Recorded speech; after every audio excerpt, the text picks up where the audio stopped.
The first one. All right. Just come on up at your leisure.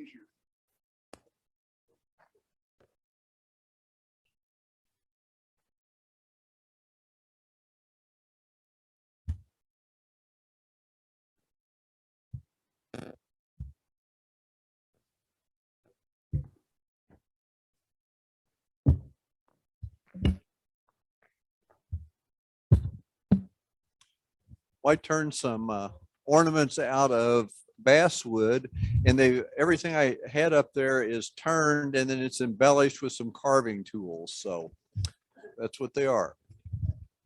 You added paint, you painted them too? Right. Well, that or I found some wood that was that color. No, Yeah, blue wood's hard to find. That's right. I wanted, this is kind of the rough out, and this is kind of what it ended up looking like. And so to get something that's asymmetrical, you've got to allow for that when you do the turning. So, yeah.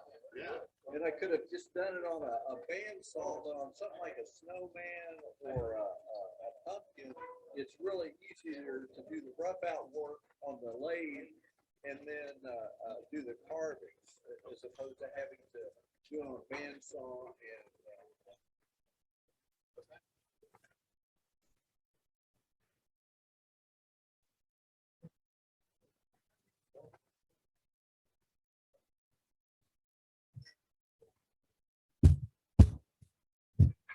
Well, I tend to save everything. So if I have any epoxy left over, it goes in one of these, one yogurt container. And when I get it full, put it on a truck, drill it, hollow it, and eventually it becomes an ornament like this. Sometimes I fill them with anything around the shop to just kind of take up the volume. This one has some aluminum chips from when I drilled a piece of aluminum. And this goes to the club for the sale.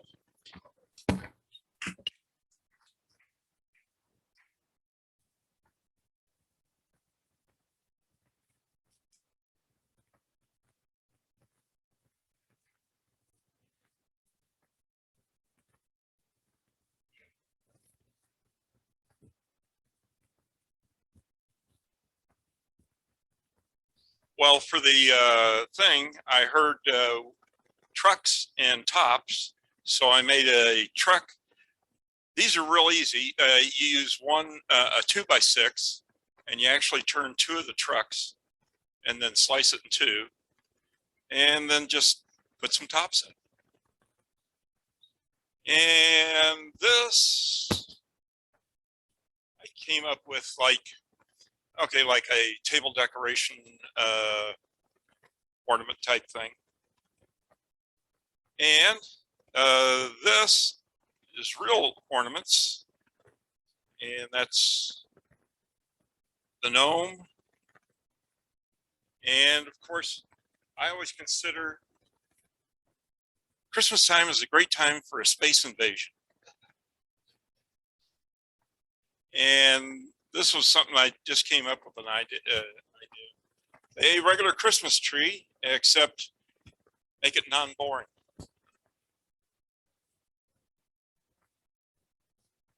Okay.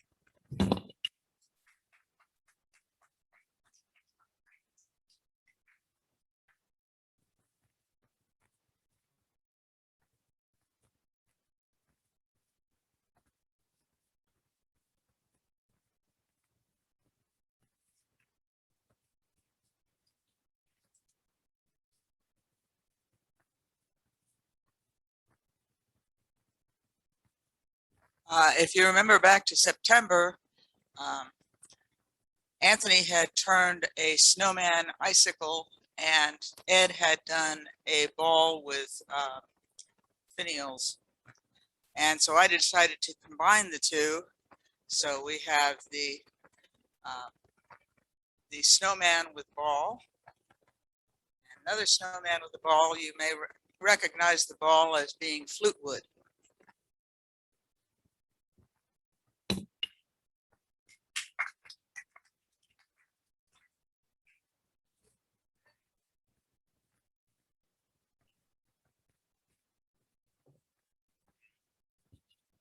This is the finished one from the demo in September. This one is hollow, it's segmented, and it's dyed with chestnut spirit stains, and then maple finial and top. This one's from the Irish Fest because it's colors of the Irish flag, white, orange, and yellow, green.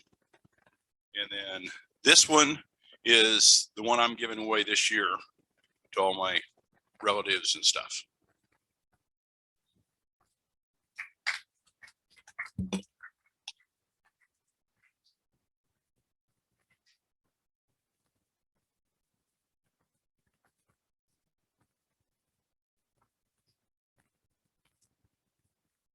All right.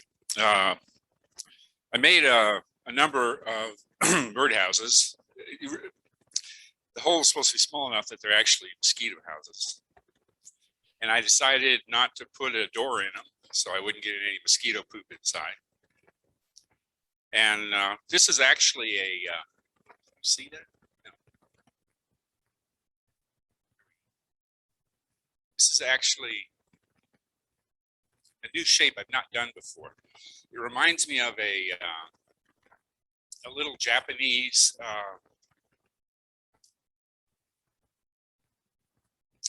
yokai. Oh, here. And it's a little bear, essentially. Kind of looks like a bear with a straw hat on, and he bounces along, and that's his tail. I made it out of Honduran rosewood and Osage orange. This one is made out of something I got out of the trash. I made 6 of them. One of them I crushed when I tried to put the lid on. And this wood on the top is real interesting. It's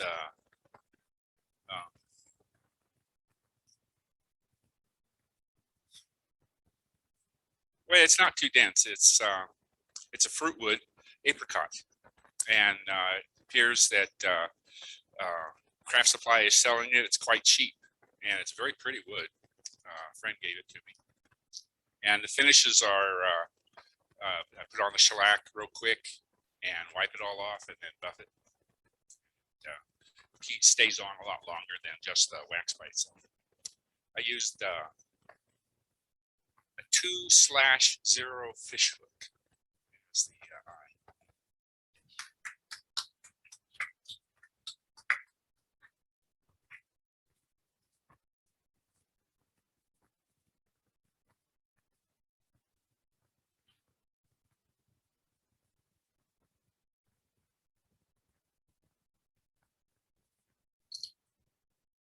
I had an elbow that's been giving me trouble, so I've been sticking with smalls. So the ornament thing came up really at the right time for me to be able to do a little bit of spindle work. I made several little snowmen with just kind of finials coming off the bottom of them. I made several crosses where I'll turn them and have a circular item, you know, where this style comes across there.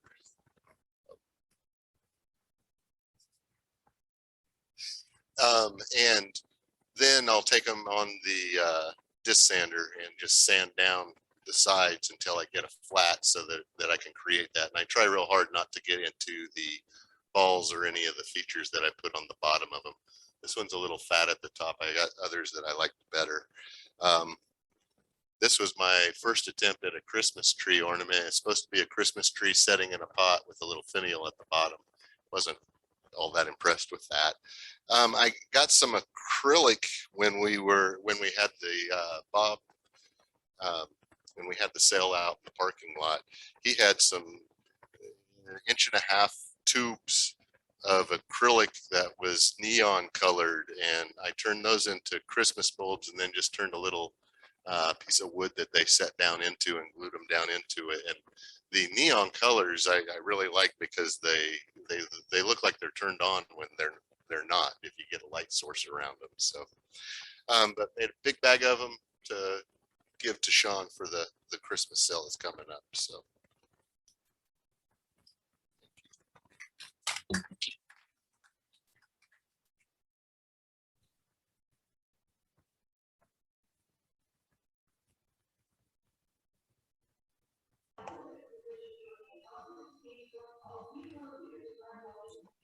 Okay. I made 6 Christmas trees that were in different shapes and had, you know, ball on top, painted and everything, and they were really pretty nice. My daughter saw them and she wanted to put them in the photos they're taken for her Christmas card that they're making this year.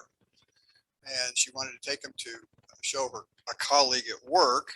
And I said, I have to have them back by, 6 o'clock tonight, or this, Monday night. So we take care of our only grandchild. Baby Ada is her, Chris and Ellen's daughter. Anyway, she got off work. Well, she didn't get to our house until about 6:05. Had a case that ran long, and she forgot the pieces in her locker at the Cape Med Center. So anyway, this is a practice piece that I started with, and and that's all I got. The other 5 of them she had in her locker at the Med Center. So hopefully I'll get those back sometime, and I was going to donate them to the, for the sale. So anyway, this will at least get my ticket punched for the challenge for this year, and then I've got all 11. So that's my story. It's not very impressive.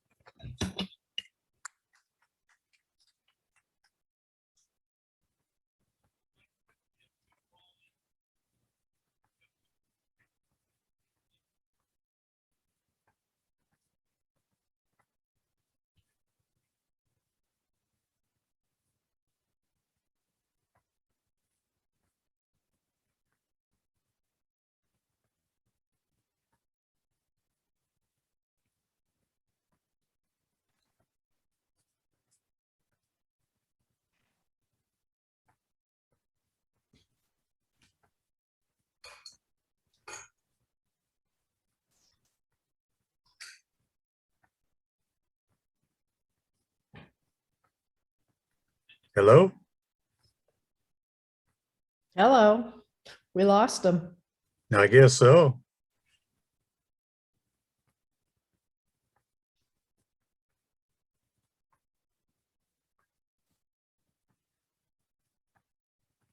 Oh, that's a picture of my Christmas tree.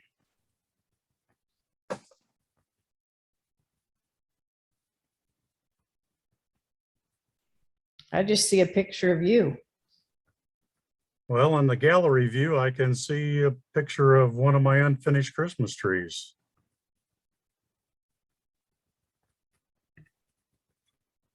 Oh, There we that's go. nice. This I saw somebody on YouTube making these, and so I just had to try one. And it is about 50 millimeters in diameter and about 100 millimeters tall. And it's a multi-axis with 5 different axes. And I like the look of it, the way it sweeps. And I thought that I had to try that. And then I had another picture where I took and stained it green with green dye stain. And I think I like the unfinished one better.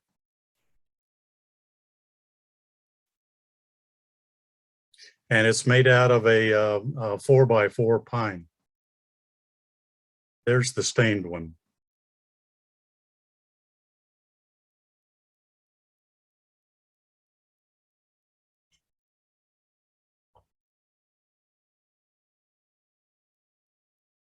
So there's 5 different segments and each one has a different axis.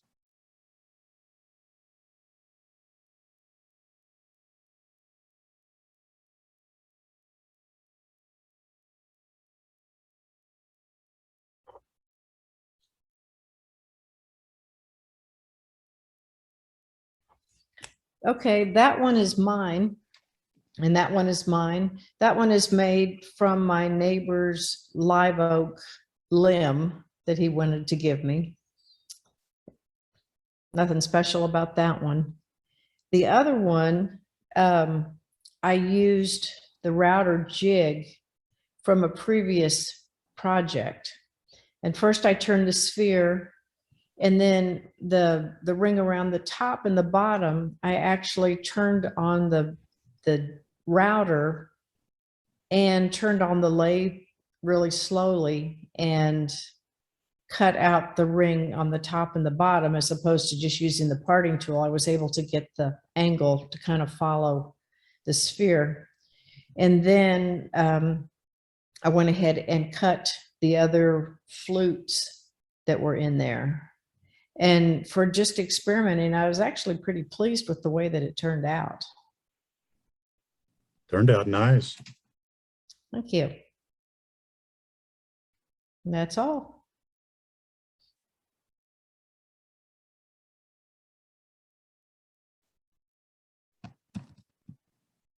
There really isn't any more.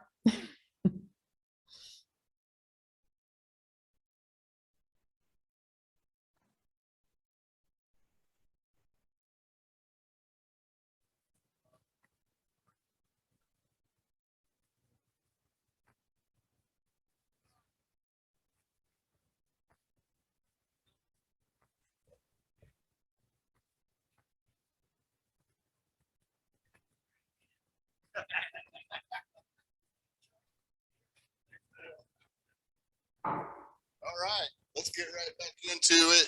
And if you have a show and tell item up there, get in line and come up and tell us about it, how you did it.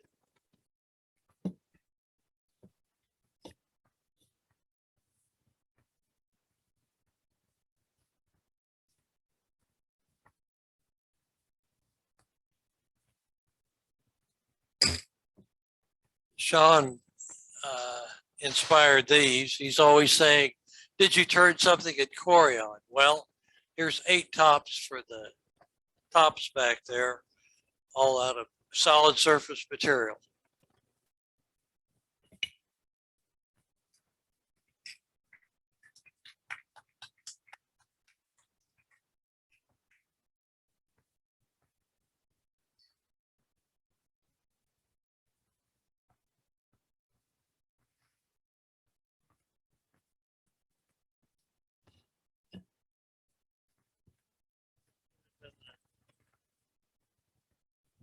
This is a Catawba out of my daughter's backyard in Minneapolis. This tree basically has, 1 week a year, it has beautiful white flowers. 53 weeks a year, it drops 12-inch beans all over your yard. And so we cut it down this spring, or had it cut down. I brought 2 carloads of this home. It has unbelievable grain pattern in it. Situation. If you cut it horizontally across the thing, you get rings that are up to a 1/2 inch wide. And then in different colors, you get a lot of this dark and lights. If you do it vertically, the grain pattern just goes all over the place. So it's really interesting. This has just got mahogany walnut oil on it. It doesn't have the wax on it yet. I like the soft kind of a finish on this. Yeah, this was a crotch piece. Yeah, this was a crotch piece.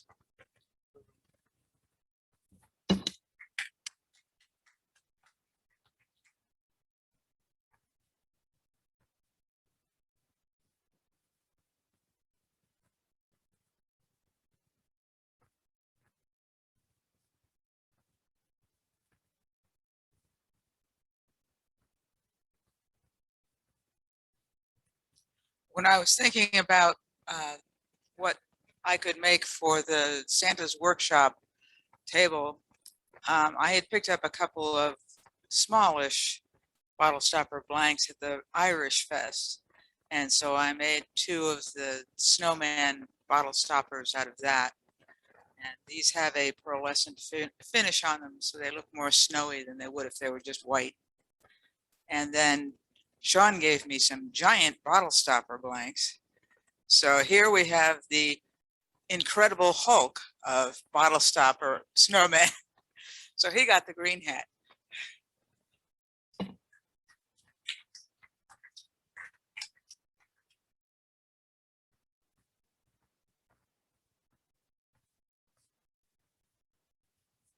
someone gave me some big pieces of dry. Thank you. And so I went over to Bill Jones' house once. I watched him turn a number of times in Utah, mostly, I think. I went over to his house once, and he had a box sitting on his workbench. It was obviously something he'd cast aside. But when I saw that, it slowly dawned on me that he made all of his boxes the same way, with all the same details on them. And what was important, and so if it was a taller box, it had the same details, they were just stretched out. And so I never took a picture of one, but I had this idea in my head as to what they were. And so I started making them maybe 10 or 15 years ago. I'd make one a year or something. And I was trying to achieve the same feel that I saw with his. And what I decided was, I don't even know if these are the actual details, but they're close. And what I decided was he had a certain set of details on the box, but the box itself had a shape. And this is the closest one I've gotten to so far. So like this box here it's kind of straight on the side, and it looks like someone who's broad-shouldered and standing up tall. It's kind of at an angle. And then this one, I'm getting closer to it. You see, it starts to curve in a little bit on the top, and it curves in on the bottom, and so it's no longer a straight line. And this one, I think, is the one I did best. It's the last one I made, and I think I'll do it a little more, even a little more curve in on the top. And what my problem is, whenever I make a box, I always I'm thinking about the end product, and I'm trying to make it as thin as possible. And so I cut this initial thread too big, and so the lid I can't take away material off the outside of the lid because it'll go through. And so I'm gonna have to redesign my working method. But it's kind of fun to chase something like that.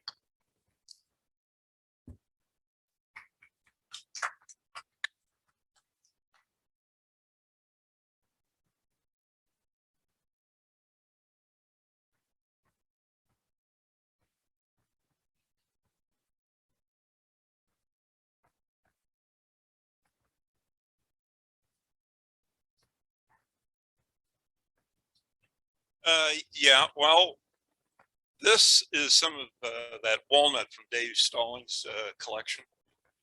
I'm still turning a lot of walnut. I originally was going to make a very big walnut bowl, and it was too big for my lathe. So I had to use one back here in the shop, and Anthony was around. And just as I was getting into it, all of a sudden he came over. And first he noticed this windage that was into it. I don't know if you can see that. But then as I started to go into the bowl shape, he noticed all this feathering. He told me to stop and rethink this. And yeah, and this is what it ends up looking like. I guess one of those things where there's s'mores.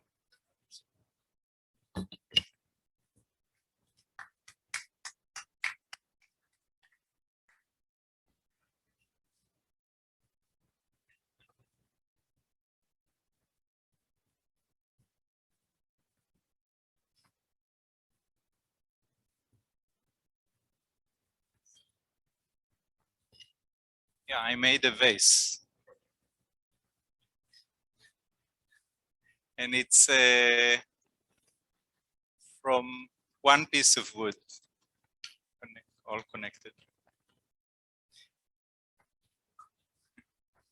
Yeah, just one piece of wood, and it started with a vase. It was a block of wood, and I made the vase, and then the rest.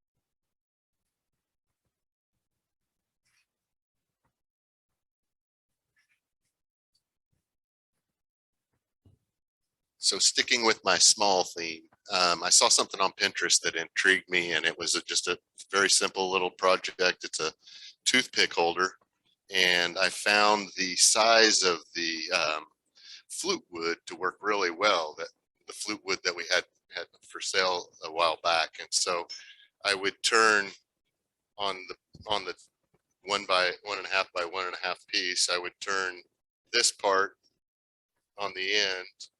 First, I drill it. I drill a 7. I think that's a 7/8 inch. I think you could make it any size you wanted to.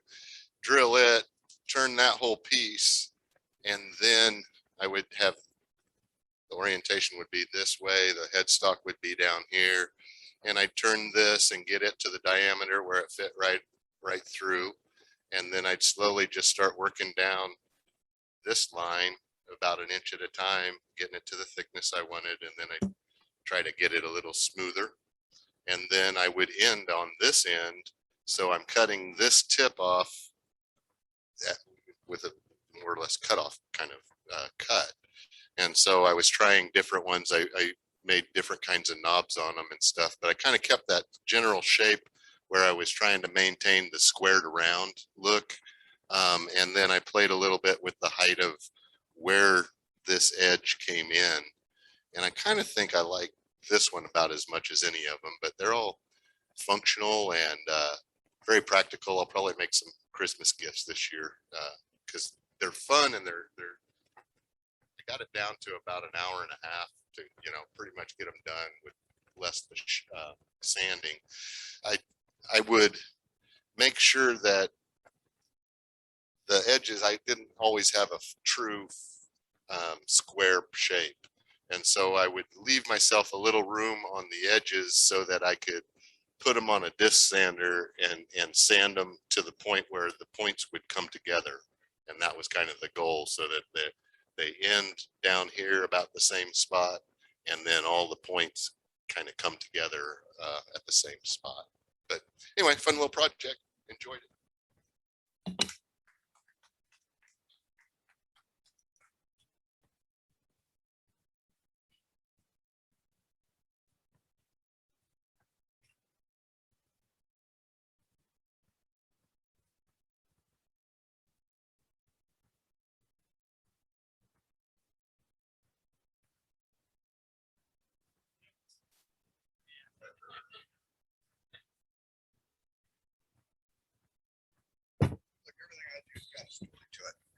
I turned this bowl out of box elder about 4 years ago, and I was so pleased with it. It had some bark on it that all came off, of course. But anyway, I thought, nice shape and everything. It was a nice bowl.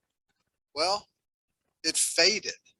I mean, all of the red and this greenish gray and everything just gone.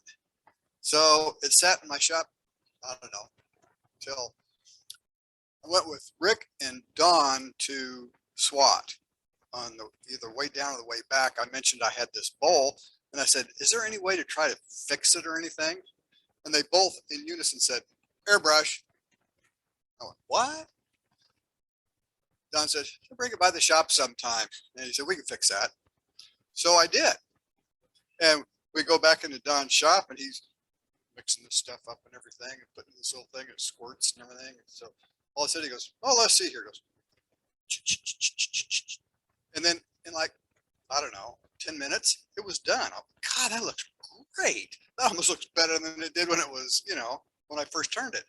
But I was just stunned at how you could do that.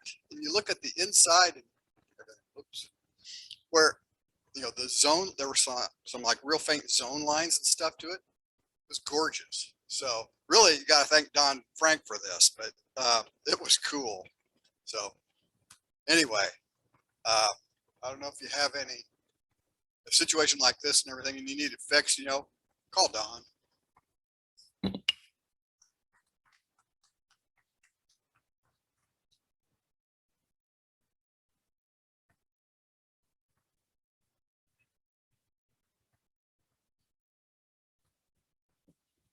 Think that works us through our show and tell table. But if you haven't had a chance to see Anthony's hollow forms that he's got over here that he didn't bring up, or the pawns that he's got made for his chess set that he's working on.